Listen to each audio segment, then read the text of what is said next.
کچھ دن پہلے میں نے آپ کو سٹوری شیئر کی تھی، برطانیہ میں 10 سالہ بچی قتل کی، جس کے باپ نے ڈرامائی انداز کے بعد اپنی بچی کے 10 سالہ بیٹی کے قتل کی ذمہ داری قبول کر لی ہے۔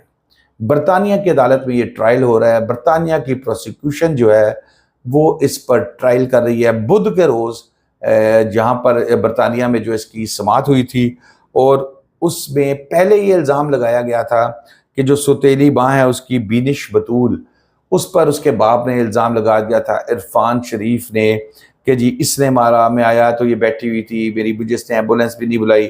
لیکن جب جرا ہوئی، جب میں اکثر کیسز میں کہتا ہوں کہ جتنی مرضی تیاری کر لیں، جب آپ فائنل جرا کے اندر جاتے ہیں، آپ پہ پروسیکیوشن یا دوسری پارٹی کا وکیل جرا کرنا شروع کرتا ہے تو وہ اتنی خوفناک ہوتی ہے کہ بڑے بڑے پڑھے لکھے جو ہیں وہ اس کے سامنے رہ جاتے ہیں۔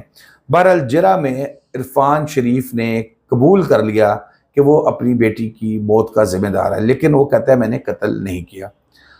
آگے میں آپ کو پوری اس کی پروسیڈنگ بھی سناتا ہوں اور وہ کیسے مانا کہ اس نے یہ قتل کیا ہے۔ برطانیہ کی عدالت میں اس کا جو کیس ہے وہ چلنا شروع ہوا۔ سارا کا جو ہے وہ قتل کیا گیا تھا۔ 10 سالہ سارا کو تقریباً 1 سال پہلے قتل کر کے اس کا باپ، اس کی سوتیلی ماں اور سوتیلی ماں کا بھائی پاکستان آ گئے۔ پاکستان میں مختلف جگہوں پر یہ گھومتے پھرتے رہے، بچتے رہے، لیکن پولیس برطانیہ نے رابطہ کیا ہوا تھا پاکستان سے، وہ اس کی تلاش تھی۔ انہیں بہرحال دبئی بھاگنا پڑا۔ جب یہ وہاں ایئرپورٹ پہ لینڈ کیے تو ان کو پکڑ لیا ہے۔ اب وہاں سے ساری سٹوری میں آپ کو پچھلے ویلاگز میں بھی بتا چکا ہوں۔ یہاں پر اس کا بینش بطول اور پھر فیصل ملک جو ہے، یہ سالہ ہے اس کا، عرفان شریف کا، یہ بھی ملزم ہے جی، اس کو بھی پکڑا ہوا ہے۔ 10 سالہ سارا کی لاش ملی تو اس پر جسم پہ تشدد کے نشانات تھے، یہ میں نے آپ کو پہلے بھی بتایا، درجنوں نشانات تھے اس کے جسم پہ، دانتوں سے کاٹا گیا تھا۔ یہ ڈسپلن سکھا رہا ہے یہ باپ جو ہے بغیرت۔ جرا کے دوران ملزم عرفان شریف نے اقرار کیا کہ وہ ہی اپنی بیٹی سارا کے قتل کا ذمہ دار ہے، اور سارا کے قتل کی ذمہ داری اس نے قبول کی۔ عدالت کو بتایا کہ 2 سال سے سارا پر تشدد کیا جا رہا ہے اور اس کے جسم پر جھلسنے اور تشدد کے نشانات ہیں، دانتوں سے کاٹ رہے کہ لوہے کے راڈ سے اس کو مارا گیا، اس سے بلے سے مارا گیا، بیٹ سے اس کو تشدد کا نشانہ بنایا گیا۔ پہلے اس نے عدالت کو یہ کہا تھا یہ ساری کہانی جو آج کو میں سنا رہا ہوں جو اس نے کی تھی، جو ایویڈنس کے ساتھ پولیس کے پاس آ چکی ہے، اس پہ یہ سارا کام اس نے بیوی پہ ڈال دیا۔ تو ظاہر ہے جو بیٹی کا اولاد کا سگا نہیں ہے، بیوی کا سگا کیسے ہوگا؟ تو اس نے جو ہے سوتیلی ماں بطول کی موت کی ذمہ دار قرار دیا تھا، اور اس نے کہا تھا کہ یہی اصل چیز ہے۔ عرفان شریف نے ساتھ جو ہے اس نے تشدد کی ذمہ داری بھی قبول کی۔ اس نے کہا میں 2 سال سے مارا تھا، بدتمیز تھی، ڈسپلن میں نہیں آتی تھی، میں اس کو ڈسپلن میں لانا چاہتا تھا۔ اور پھر یہاں پر بچی کو باندھا بھی جاتا تھا ٹیپ کے ساتھ، اور گھنٹوں اس کو باندھی رکھا جاتا تھا، راڈ لوہے کے تشدد کیا جاتا تھا اس کے اوپر۔ وہ کہتا ہے جی میں بیٹی کو قتل نہیں کرنا چاہتا تھا۔ بے شرم آدمی، تم راڈوں کے ساتھ، بلوں کے ساتھ 10 سال کی بچی کو مار رہے ہو اور تم کہہ رہے ہو میں قتل نہیں کرنا چاہتا تھا۔ اب یہاں پر پروسیکیوشن، میں نے آپ کو بتایا کہ جب انہوں نے سوال کیا عرفان شریف سے کہ پچھلی بار تو تم نے کہا تھا کہ میں نے قتل نہیں کیا، مجھے نہیں پتا اس وقوع کا کہ میری بیوی پہ ڈال دیا تھا تم کیا اس دفعہ اپنا قتل تسلیم کرتے ہو؟ تو پروسیکیوٹر جو وکیل تھا عرفان کا، اس نے کہا جی مجھے 5 منٹ دیں، میں اپنے کلائنٹ سے بات کرنا چاہتا ہوں۔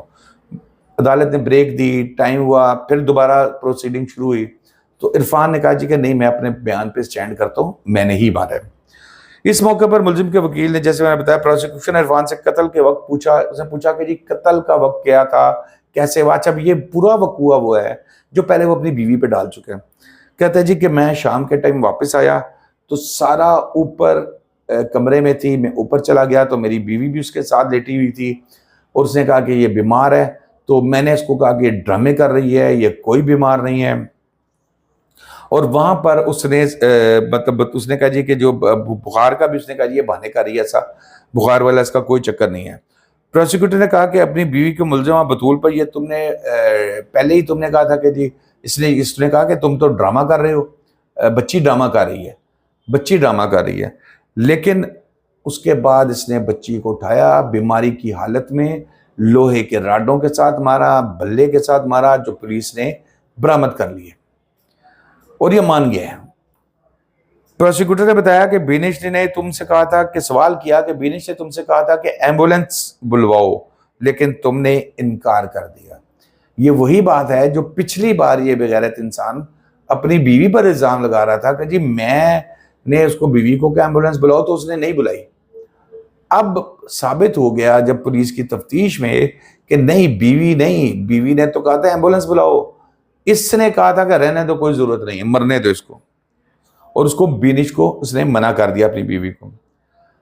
پھر وہ کہتا ہے کہ جی عدالت نے مختلف اس سے سوالات پوچھے اور پھر انہوں نے کنفرم کیا کہ تم نے اس کو قتل کیا ہے۔ اس نے کہا کہ ہاں میرے سے یہ قتل ہوا ہے، اور ایمبولنس بلانے کے متعلق بھی مجھے میری بیوی نے کہا تھا، بینش بطول نے، لیکن میں نے نہیں بلائی۔ پوسٹ مارٹم رپورٹ میں پہلے ہی آپ کے سامنے تشدد آ چکا ہے، دانتوں سے کاٹنا آ چکا ہے، بے رحمانہ طریقے سے جو ہے وہ تشدد سامنے آ چکا ہے۔